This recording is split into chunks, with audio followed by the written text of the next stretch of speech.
The doctor was confused. In the apartments of Queen Marie Therese, Louis XIV's wife, the aristocrats were shuffling from foot to foot. Who was born to the queen?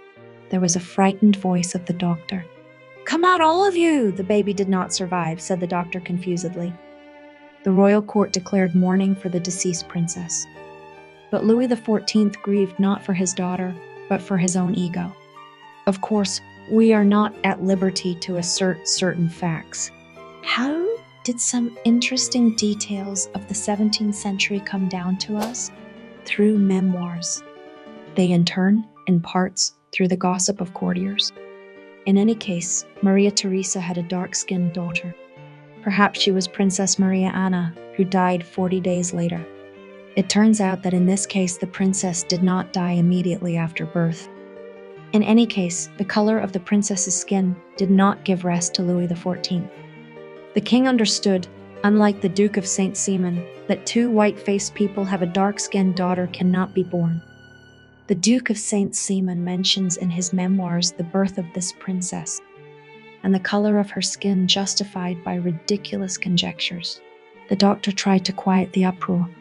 He speculated about the reasons for the princess's skin color, darkened by cramps. The queen had eaten too much of her Spanish chocolate. She was frightened of a dark-skinned dwarf, or maybe the Spanish infanta had dark-skinned ancestors.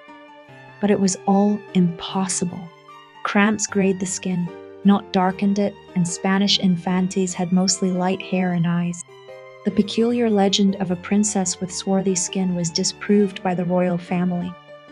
Well, not to expose the pious Maria Theresa in adultery. The king could have favorites, but the queen could not. Her image at court was sacred, full of prudence and good thoughts. Marie Anne Bourbon, Louis XIV's illegitimate daughter, and Madame Motteville believed that the deceased princess died from lack of oxygen. But the Duke of Saint Simon, Voltaire, the historian Andrew Castellot, and other mysterious facts said the opposite. The queen was probably so neglected by her husband that she found affection in the arms of a close servant. For some reason, he is called Nabo, although the name is not officially mentioned anywhere, except in the gossip of the 18th and 19th century French journalist Georges Touchard-Lafosse. According to legend, it was believed that the princess was given the right to life and the name Louis Maria Theresa. The girl was sent to the convent of Moray-sur-Loing. October 15, 1695, Louis allocated the girl a generous allowance. Why was she alone given the money and not the whole convent? The Duke of Saint Simon wrote that the princess was unusually swarthy and resembled the king.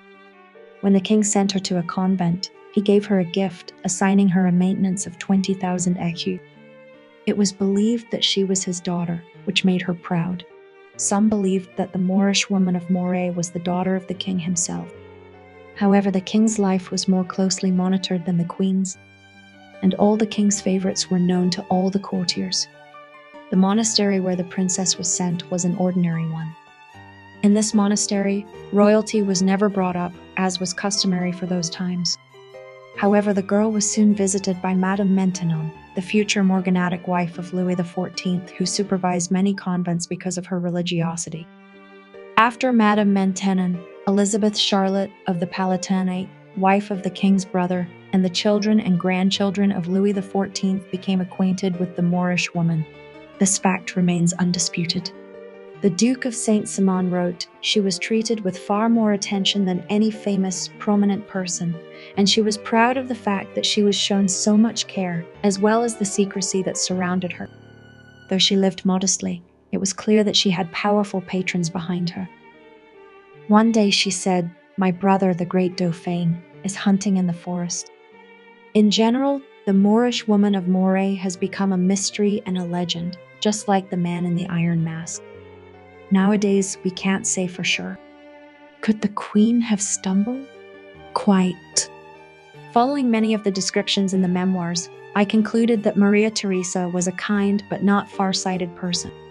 Some archival documents have mysteriously disappeared.